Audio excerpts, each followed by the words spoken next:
ပြည်ထောင်စုသမ္မတမြန်မာနိုင်ငံတော်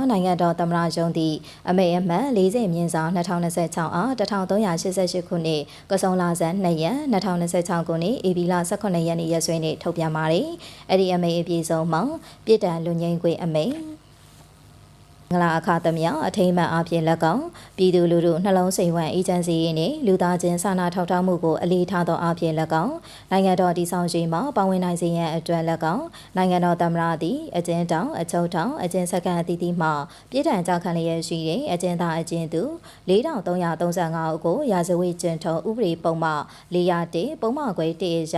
နောက်တစ်ကြိမ်ပြစ်မှုထပ်မံကျူးလွန်ပါက၎င်းပြည်ထံအပြင်အခုကြားခံရန်ကြန့်ရှိတဲ့ပြည်ထံများကိုပါဆက်လက်ကြားခံပါမည်ဟုသောစီကံသတ်မှတ်ချက်နှင့်ရင်းတို့ကြားခံရန်ကြန့်ရှိတဲ့ပြည်ထံများအပေါ်ရှော့ပေါ်၍ပြည်ထံလွန်ငင်းခွင့်ပြုလိုက်သည်